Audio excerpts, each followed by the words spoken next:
विचित्रालोकयात्रेयं यत्प्रसादात् वर्तते। आपकी क्वेश्चन आधे आधे चेक हो रहे हैं, तो पहले उसको आज ख़त्म ही कर देते हैं, फिर उसके बाद चलेंगे, क्योंकि बाकी के तो 8 प्रश्न आपके हो गए थे ना चेक। 9वां प्रश्न है, शायद मैंने वहाँ पर भी उस दिन भी ब्लैक बोर्ड पर ये 9वां का प्रश्न लिखा ही नहीं था। 8वां लिखा था, 9वां लिखा नहीं, डायरेक्ट 10वां लिखा था। किसी का प्रश्न था कि आपने 9वां प्रश्न लिखा नहीं ऐसा करके, तो वो क्या बोलते उसको, अंक आगे पीछे हो गए थे क्वेश्चन के।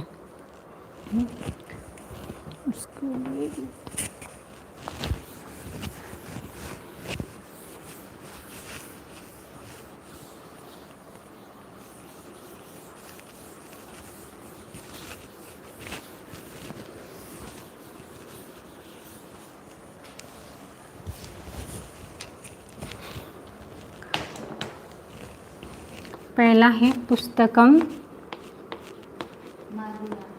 मार्गयाम। कर्ता कौन है, क्रियापद क्या है, मूल धातु मार्ग, कौन से दशम गण का है, कौन से पुरुष का कौन सा वचन है, तो कर्ता कौन हो गया, मैंने, अहम, अहम यानी मैं। पुस्तक ये कौन सी विभक्ति है, हाँ, द्वितीय का एक वचन, तो मैं पुस्तक यानी पुस्तक ही है। और द्वितीय विभक्ति को हिंदी में क्या लगता है, पुस्तक को, मार्ग यानी खोजना, पुस्तक को खोजता हूँ।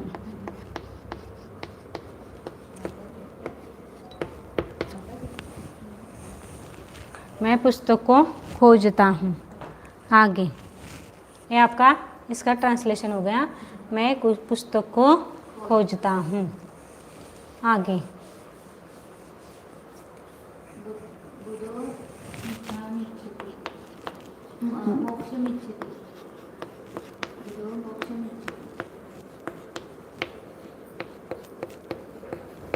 इसका संधि विग्रह करो। अब यहाँ पर बुधो का क्या बनेगा, बुधः बनेगा। ओ विसर्ग का वो बनता है ना, तो वो तो विसर्ग आया। अब यहाँ पर कौन सा शब्द निकलेगा, मोक्षम।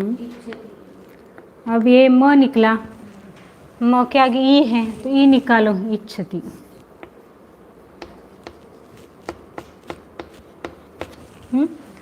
यहाँ विसर्ग के पूर्व में अ है और आगे मृदु व्यंजन, तो विसर्ग का ओ हुआ है। और यहाँ पर म है, आगे ई है, इसलिए पर मिल गया है। हाँ, तो इसका अर्थ बुद्ध यानी सुज्ञ मनुष्य, मोक्ष यानी मोक्ष ही है। और ईश मूल धातु क्या है, ईश का इच्छ, कौन से गण का है,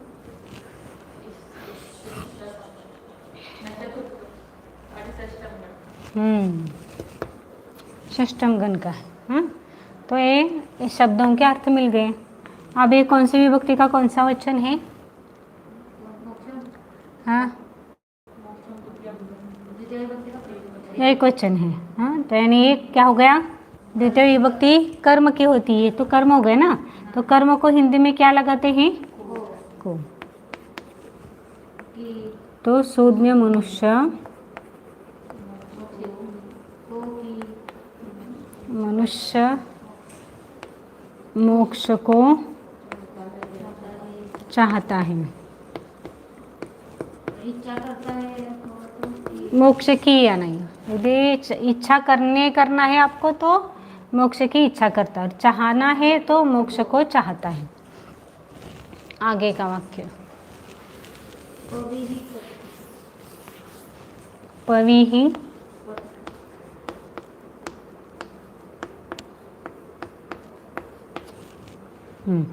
पवी ही कौन सी विभक्ति है, मूल शब्द पहले बोलो, पवी ही मूल शब्द है।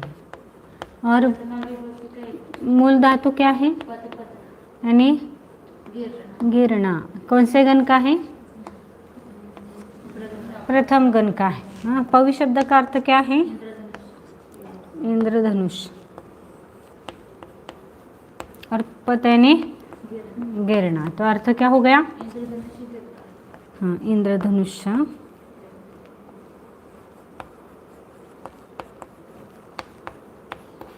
ऐसा यदि आपने लिखा होगा तो बराबर है, इंद्रधनुष गिरता है। आगे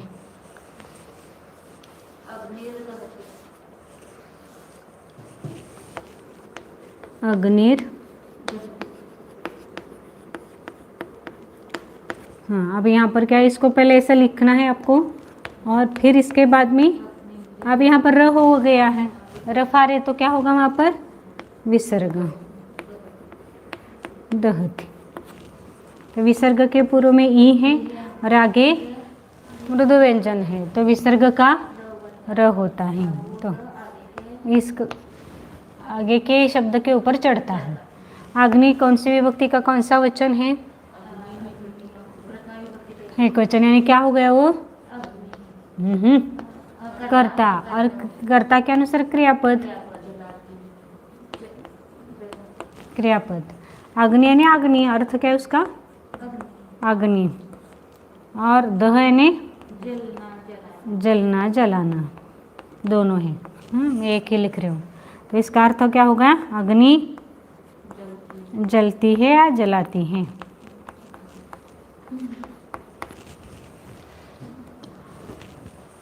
आगे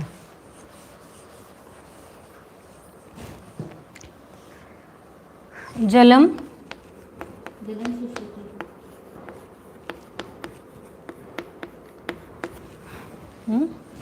तो जल यानी जलम कौन से विभक्ति का कौन सा वचन है, प्रथम विभक्ति का एक वचन, यानी क्या है वह कर्ता। क्रियापद क्या है, जल यानी अर्थ जल पानी, और शुष यानी शुष धातु का अर्थ क्या है, नहीं कौन से गण का है, चतुर्थ गण का है। तो जल,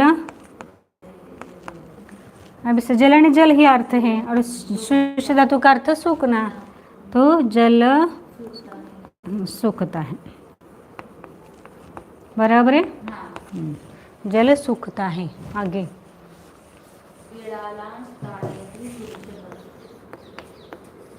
बिडाला,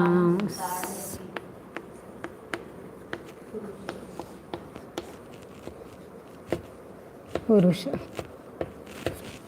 कर्ता कौन है, पुरुष कर्ता। क्रियापद क्या है, ताड़यति क्रियापद।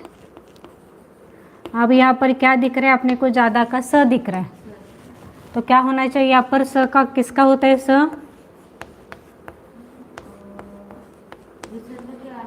विसर्ग का होता है, तो यहाँ पर विसर्ग लिखा। तो इसको क्या करते हैं, अभी पहले इसको अच्छी तरह से एक बार लिखते हैं, बिडालाह, ऐसा हो गया, ये ताड़यति हो गया, पुरुष। अब इसके आगे क्या विसर्ग भी दिख रहा है और अनुस्वार भी दिख रहा है, तो किसका होता है विसर्ग और अनुस्वार, न का होता है। तो इस दोनों के बदले में क्या लिखना है, बिडालान, झूम के लेकर झूम दिसत नाही म्हणाल, बिडालान ताडयति पुरुष।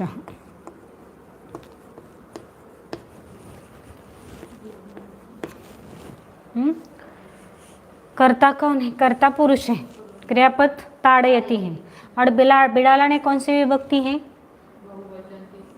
किसका, तो द्वितीय विभक्ति किस अर्थ में आती है, कर्ता कर्म क्रियापद कर्म में आती है। तो कर्म का कौन से पुरुष का कौन सा वचन,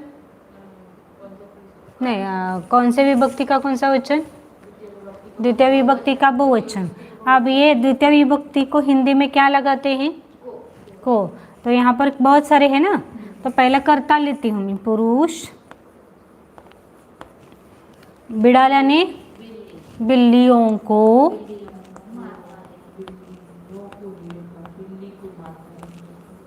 बिल्लियों को, तड़ यानी मारना, मारता है। बहुत सारे बिल्ली है ना, बिल्लियों को मारता है, ऐसा लिखा हो तो 1 मार्क मिलता है आपको। आगे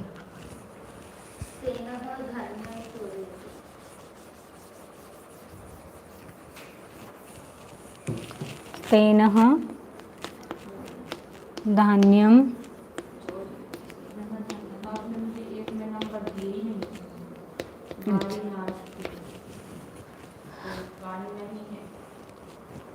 हाँ, 1 मिनट देखती हूँ, तेनो होगा ना यहाँ पर तो।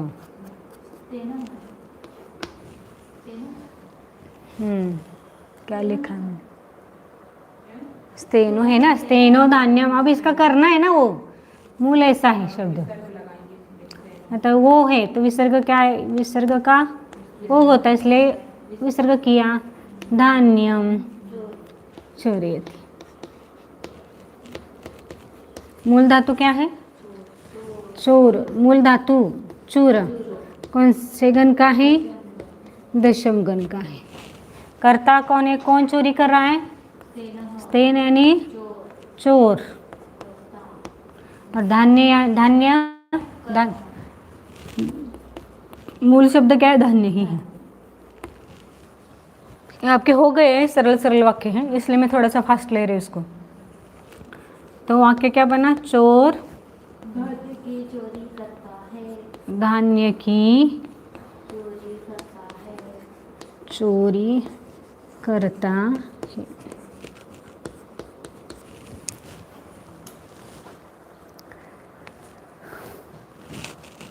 चोर धान्य की चोरी करता है। आगे चोर धान्य को चुराते हैं तो बहुत सारे हैं क्या? हाँ, जब मैंने 2 चोर तो लिख दिया था इसके आगे रोटी चिंता करना।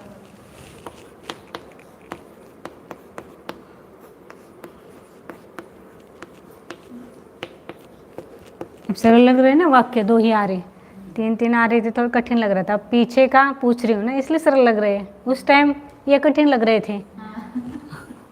अब चिंतयत तो कौन से विभक्त, कौन से पुरुष का कौन सा वचन? मध्यम पुरुष का, मध्यम पुरुष का द्विवचन, तो 2 हैं। तो चिंतयानी, चिंतन करना, चिंतने विचार करना, कौन से गण का है? हाँ, दशम गण का है। कौन चिंता कर रहा है? ऋषि। मूल शब्द क्या है? ऋषि है। अब इस ऋषि इस शब्द की एक कौन सी विभक्ति है?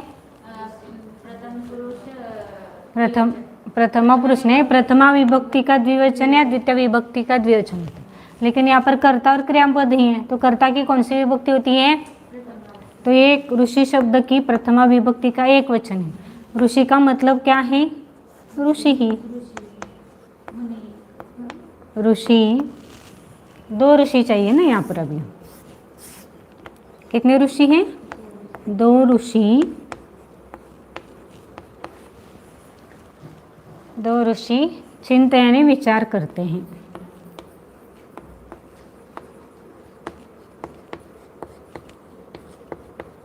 दो ऋषि विचार करते हैं। हो गया? ये वाक्य आप किए हैं, सिर्फ एक बार आपके चेक करवानी है, तो इसलिए बोल रहे। तो आपको ये आपने ये किया होगा। जहाँ गलती है वहाँ सुधार लीजिए।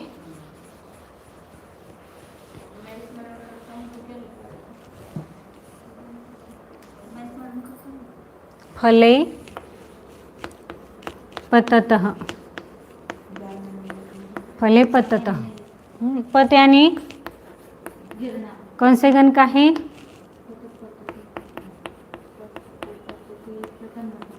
फल। कौन गिर रहे हैं? फल गिरे, कितने फल हैं?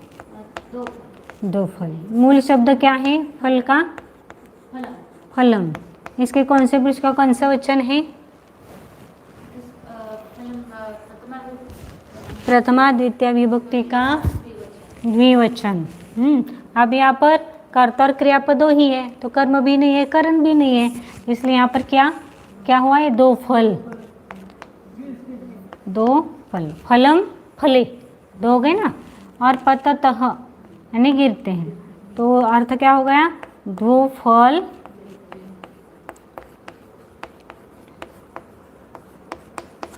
आसान लग रहे हैं ना? आगे का जैसे जैसे पीछे का आसान लगता है अपने को। अभी कुछ टेंशन आ रहा है इसका? तो उस टाइम क्यों आ रहा था फिर? तो अभी तो अभी समझ में है ना, करता रहिए कितना आसान लग रहा है अभी तो जैसे जैसे आगे पढ़ते हैं ना वैसे वैसे पीछे का सरल लगता जाता है।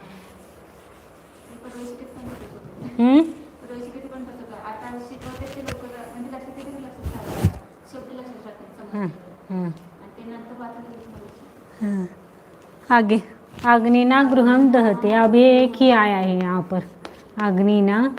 बहुत सारे लोगों ने उसको अच्छा लिखा है, गृहम गृहम दहते। अब ये गृहम क्या है?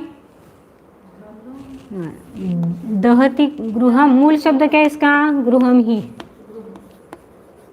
दहती क्या मूल शब्द क्या है? जलना। हाँ, अग्निना कौन सी विभक्ति है? अब नहीं, मूल शब्द बताओ इसका। अग्नि ही पहले मूल शब्द। हाँ, अग्निना। तो अभी आपको हो गया तृतीय विभक्ति, अपन चतुर्थ तक पहुंचे हैं। तो अग्निना एक कौन सी विभक्ति का कौन सा वचन है? तृतीय विभक्ति का एक वचन है, तो ये क्या हो गया? साधन। ये हो गया कर्म, कर्ता, कर्म नहीं करता, और ये हो गया क्रियापद। अब इसको ले लो सरल। पहले घर लेते हैं, घर आग से या अग्नि से जलते हैं, जलता है, एक ही है। हो गया खत्म वाक्य। आप जिनको जो बराबर है वो सही मुझे मार्क भी बता देना, फिर जिनको जितना मिला है उतना अपना आप खुद चेक करना और मुझे बताना। हाँ, आगे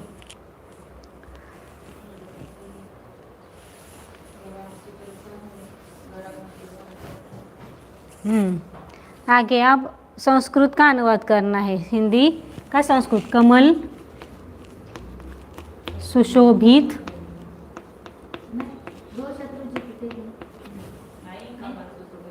कमल सुशोभित होता है।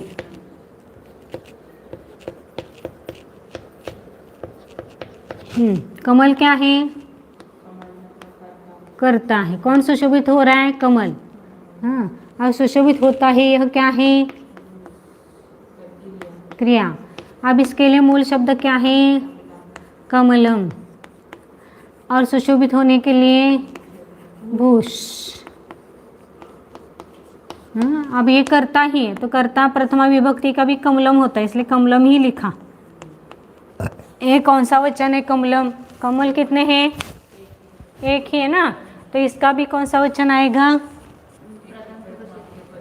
प्रथम पुरुष एक वचन, तो क्या आएगा उसका? भूषयति ही आएगा। तो कमलम भूषयति। आगे का वाक्य है, 2 शत्रु जीतते हैं। 2 शत्रु जीतते हैं। अब 2 शत्रु कर्ता, कर्ता कौन है? और जीतते क्या है? क्रियापद। अब शत्रु के लिए मूल शब्द क्या आता है? अरिहि। जीतने के लिए कौन सा शब्द आता है? जय। कौन से गण का है? प्रथम गण का है। अब ये हो गया आपका ऊपर का, यहाँ पर लिखते हैं आप। तो अरिहि, अरि हो गया ना। अब अरिहि, अरि शब्द की अब ये करता है ना, तो कर्ता कौन से विभक्ति में होता है?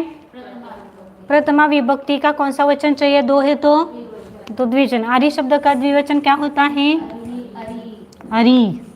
अब जीतने के लिए जी जय क्या होगा उसका? जयता। तो दीदी अपन में ताऊ नहीं लगा सकते, ताऊ के अरी हैं? ताऊ अरी जाएगा। आरी करता है ही ना, तो क्यों लिख रहे हैं आप फिर? हाँ हाँ, यदि यहाँ कोई नहीं रहता ना तो वहाँ पर लिखा जाता है। यदि कर्ता नहीं दिखा रहा है तो फिर वो वह वे ऐसा जब कोई प्रमुखता रूप से किसी के बारे में नहीं बात कर रहे तो फिर वो लगाना सर्वनाम। समझ में आया? अरे जयतः। आगे का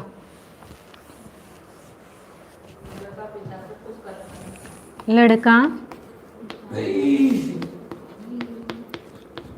पिता को खुश करता है। करता कौन है? लड़का। क्रियापद क्या है? कर्म क्या है? पिता को लगा है ना।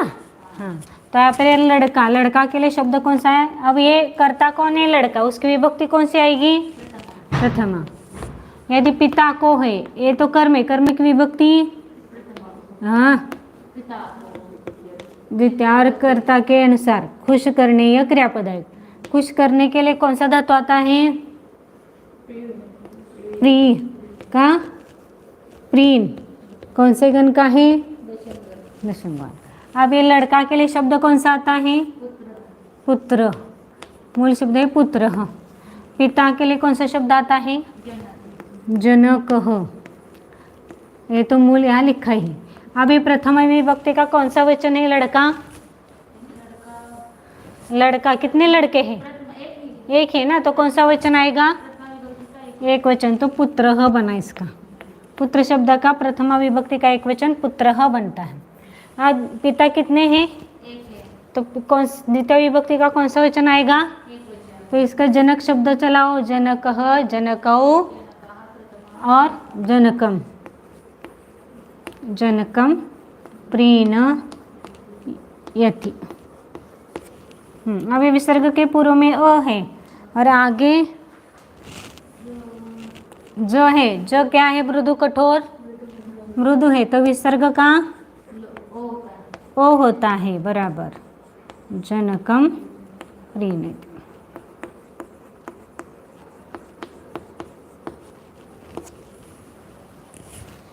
आगे का वाक्य, सन्यासी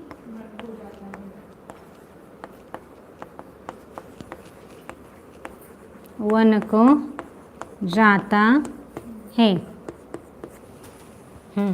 अब यहाँ पर कर्ता कौन है? कौन जा रहा है? सन्यासी क्या हो गया? कर्ता की कौन सी विभक्ति होती है? प्रथमा। जाता है यह क्या है? क्रियापद। क्रियापद किसके अनुसार होता है? कर्ता के। वन को क्या है? कर्म है। कर्म की विभक्ति द्वितीय। वन को तो कौन से विभक्ति का कौन सा वचन आना चाहिए?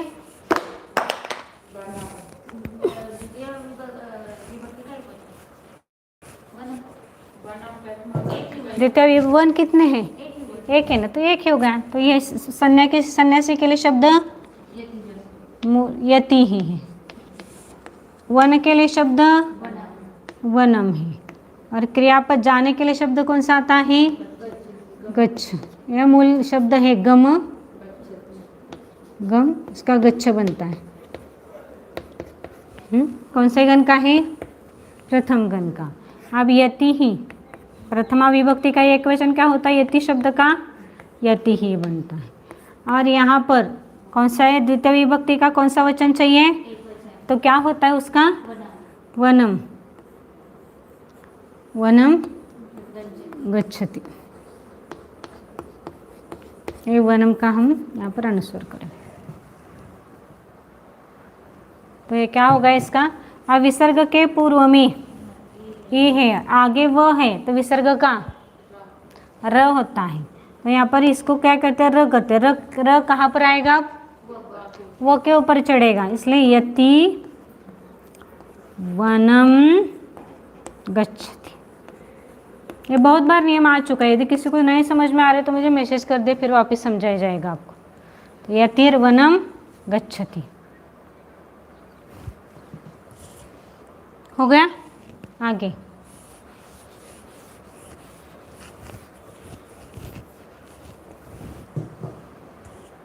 वह चोरी करता है। वह यानी कौन हो गया? कर्ता। कर्ता की विभक्ति चोरी करता है क्या है? हाँ, क्रिया। हाँ, वह कितने लोग हैं? एक ही है, तो उसका एक वचन क्या होगा? वह शब्द के लिए सह। अब यह चोरी करने के लिए धातु कौन सा आएगा? चूर। चोर कौन से गण का है? हाँ, दशम गण का है, तो सह चोर यति। अब ये आ क्या? विसर्ग के आगे च आया तो क्या होता है विसर्ग का? श होगा। विसर्ग के आगे च छा है तो श होता है, चोर यति।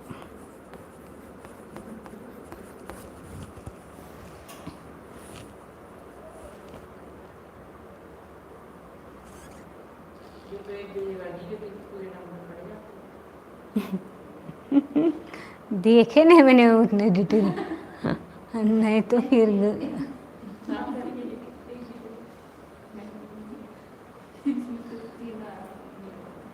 इसलिए तो नहीं तो ये बड़ा बड़ा के दिया है। आगे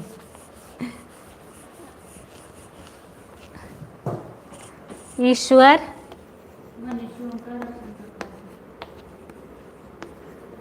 मनुष्यों का रक्षण करता है।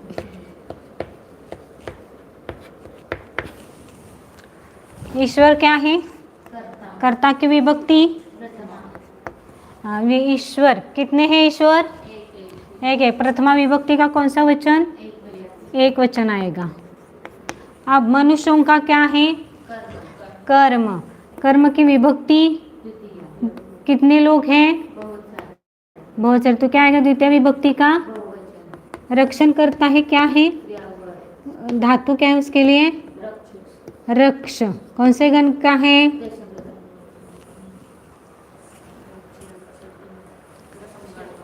प्रथम गण का है।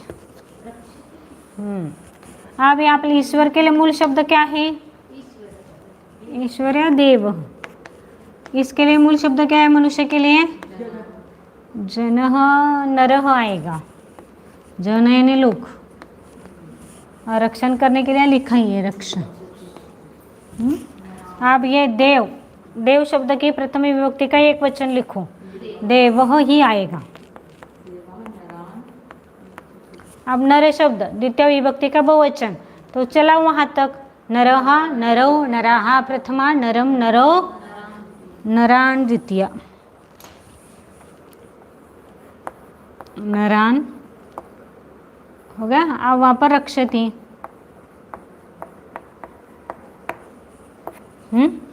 अब विसर्ग के पूर्व में और आगे तो विसर्ग का ओके, आई मीन एक डायरेक्ट नरान रक्षति लिखो यदि लिखना है तो। आगे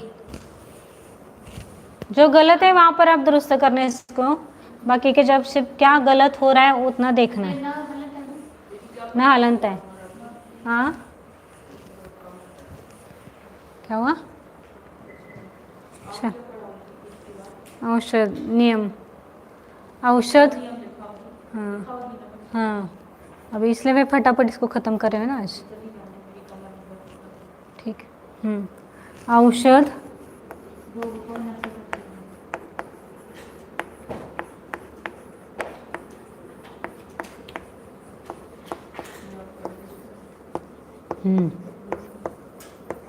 बहुत सारे हैं ना।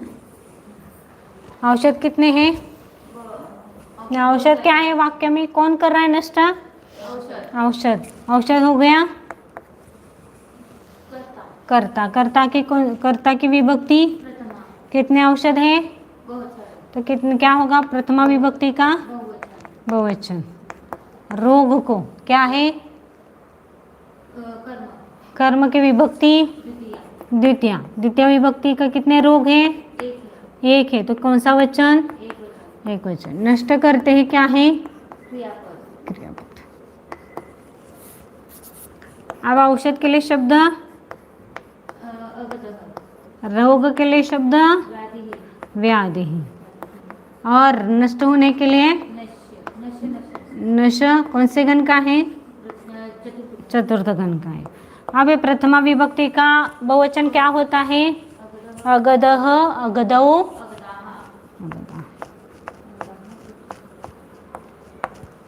अब द्वितीय विभक्ति का एक वचन क्या होगा? व्याधि, व्याधि, व्याधयः प्रथमा और व्याधिम,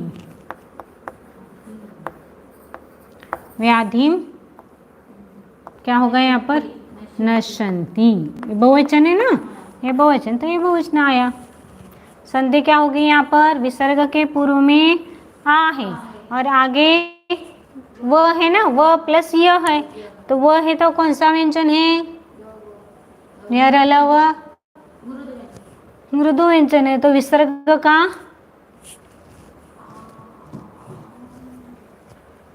क्या होते हैं?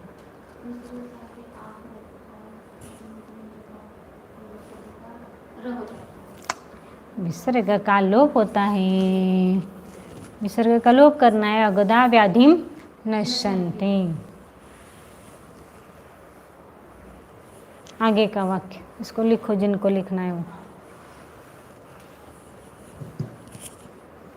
वह दो सारथियों को पूछता है,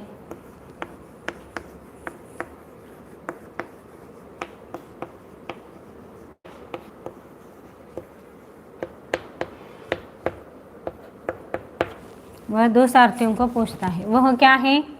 कर्ता, विभक्ति। प्रथम पुरुष, और वह कितने लोग हैं? एक है, तो एक वचन।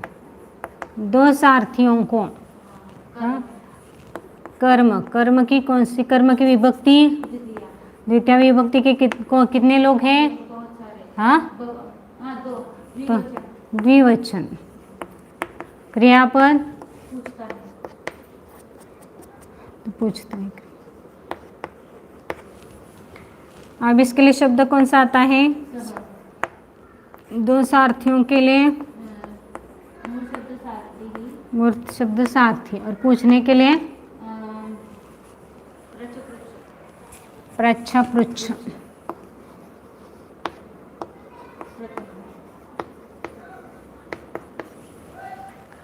प्रथम गण।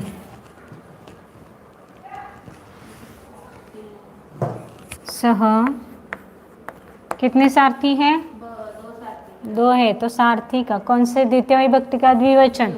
सारथी ही, सारथी, सारथयः प्रथमा, सारथिम और सारथी। और यहाँ पर सह है, तो इसका क्या बनेगा? पृच्छते। संधि क्या होगी? विसर्ग के आगे स है तो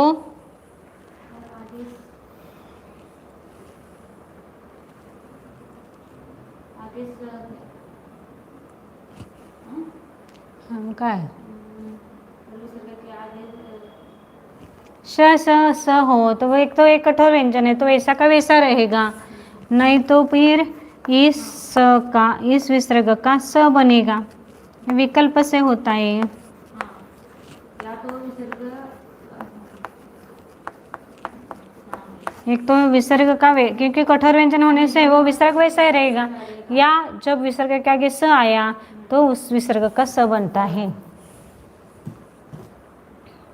लिखा? आगे का वाक्य। लोग राजाओं को खुश करते हैं,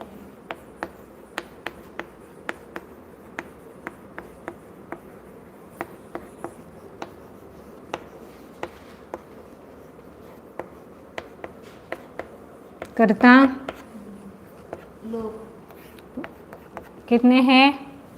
बहुत सारे लेकिन एकच लिखलेली वाटतं बहुत.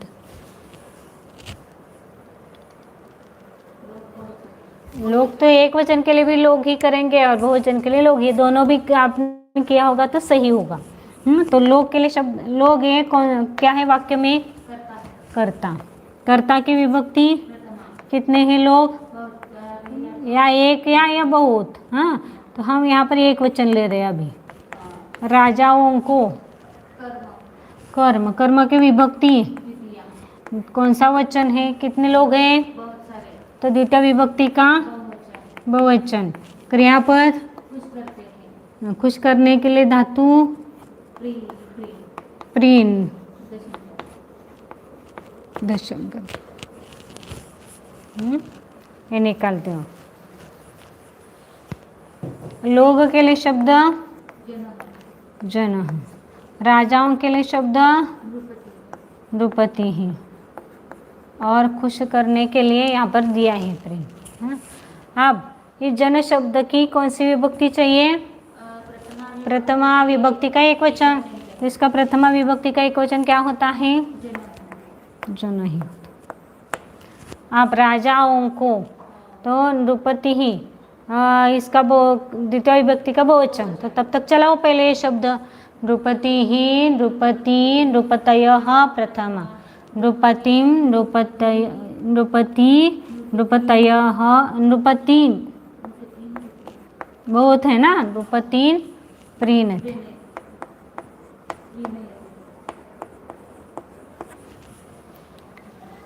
अब यहाँ पर नियम क्या है? विसर्ग के पूर्व में है आगे मृदु व्यंजन है तो विसर्ग का ओ करें वो करो.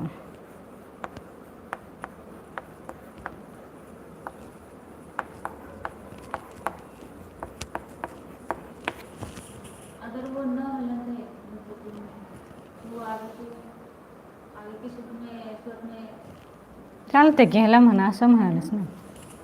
इसको ऐसा भी लिख सकते हैं इसको. यदि हलंत है तो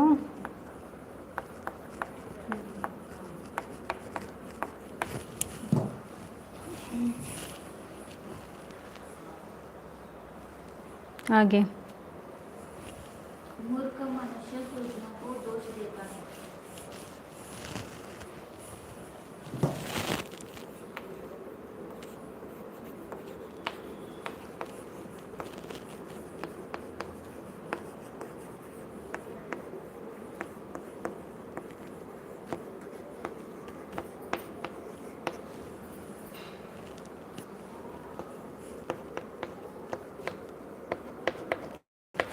मूर्ख मनुष्य वाक्य में करता है कर्ता की विभक्ति प्रथमा प्रथमा विभक्ति का एक वचन एक वचन.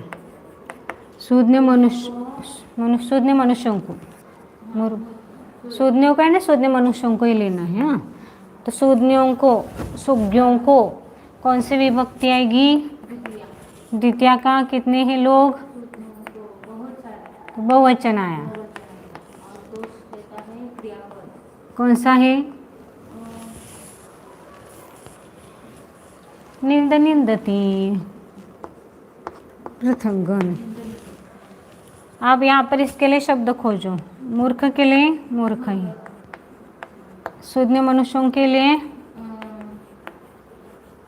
बुद्ध या प्राज्ञ. प्रज्ञ भी आएगा. प्रथमा विभक्ति का एक वचन मूर्ख शब्द का क्या होता है? मूर्ख. अब इस बुद्ध शब्द का द्वितीय का बहुवचन क्या होता है? बुधम बुधो बुधान और निंदती. अब यहाँ पर विसर्ग के पूर्व में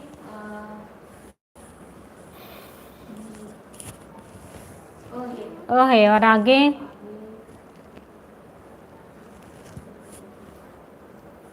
ब है.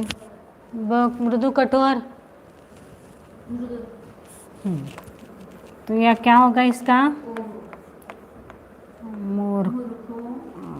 मूर्खो हो.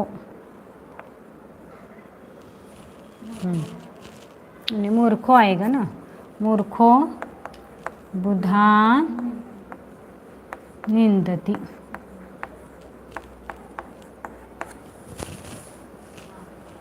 लिखो, जिनको लिखना है उनको।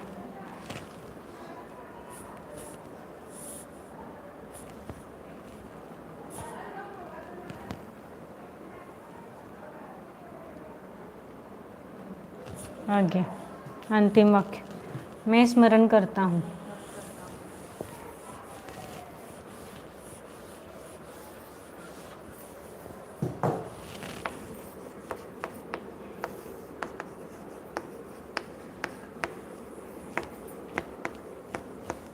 करता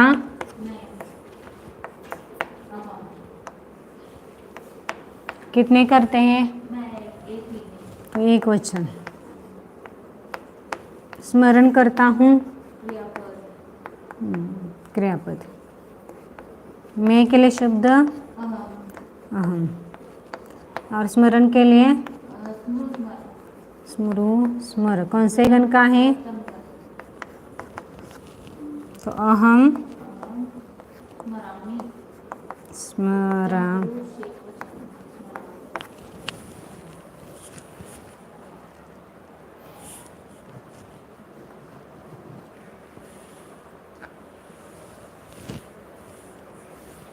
इस प्रकार आपके पूरे 4-5 दिन में पूरे हो गए।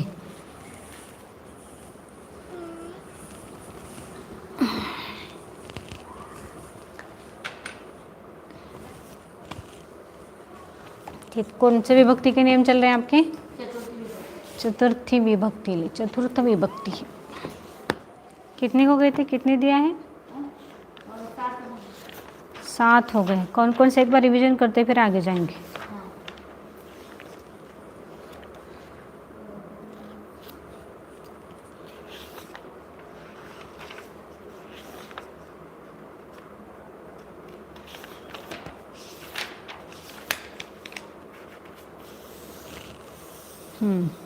चतुर्थी किसको कहते हैं? कर्म के द्वारा जिसकी इच्छा की जाती है उसको संप्रदान कहते हैं। या दूसरा अर्थ क्या किया? क्रिया के द्वारा जो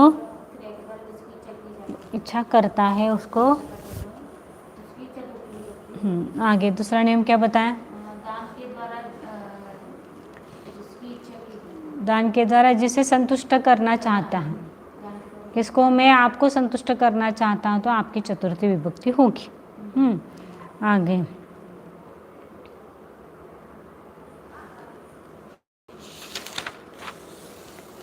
कारण अर्थ में कौन सी विभक्ति होती है? और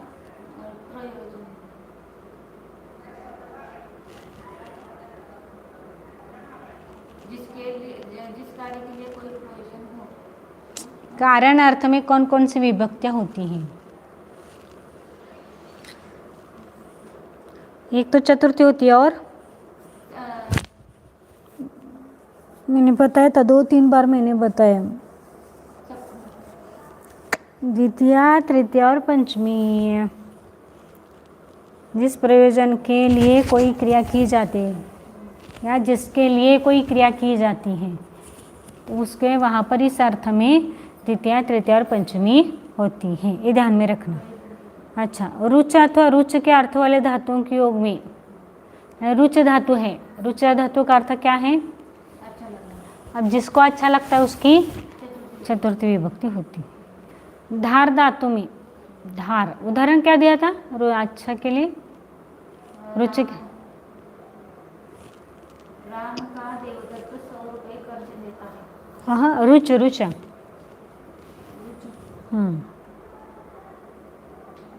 बालक को मोदक अच्छा लगता है। बालक को मोदक अच्छा लगता है, तो किसकी चतुर्थी हुई? बालक। बालक की चतुर्थी विभक्ति होती है। आगे ऋण, ऋण जिससे लेना है, हाँ, उसकी कौन सी विभक्ति होती है? ऋणदाता की। जो आपने को कर्ज दे रहा है, जैसे मैं आपसे कर्जा ले रही हूँ, तो आपकी चतुर्थी विभक्ति होगी। या जो कर्ज दे रहा है उसकी चतुर्थी विभक्ति होती। उदाहरण क्या दिया? राम का देवदत्त 100 रुपये कर्जदार है।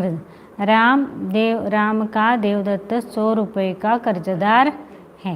बराबर. आगे हो गए थे, झालं हो गए ना 7. आगे स्पृह धातू, स्पृह यानी इच्छा करना. आगे का नियम में लिखना है.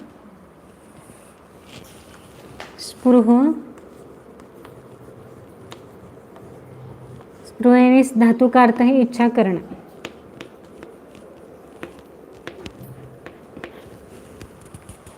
इच्छा करना. यह धातु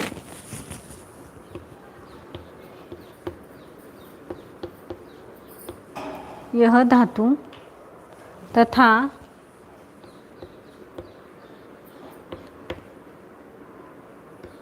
इससे बने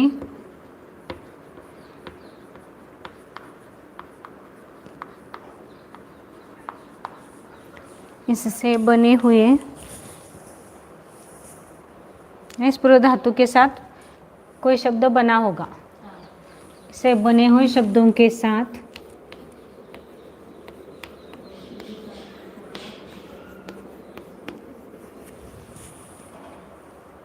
इष्ट वस्तु में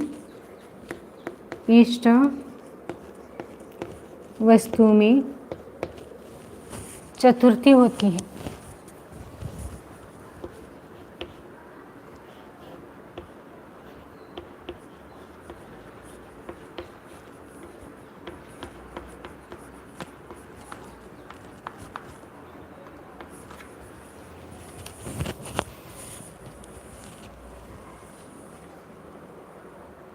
उदाहरण, मैं फूलों को चाहता हूँ.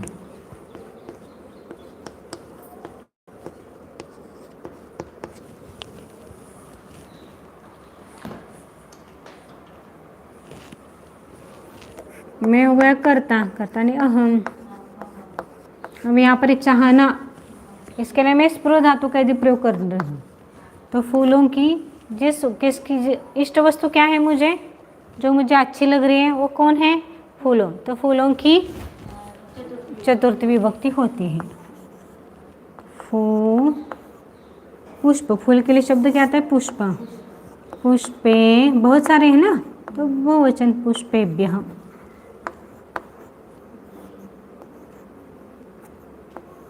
पुष्पेभ्यः स्पृहयति.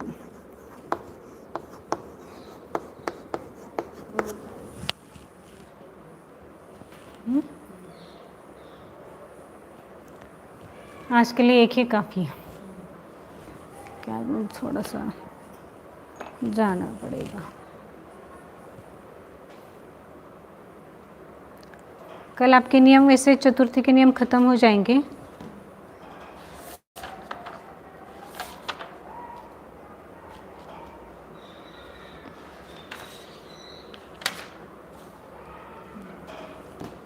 आगे का कल लेते हैं, थोड़ा जल्दी छोड़ रहे दूसरा काम.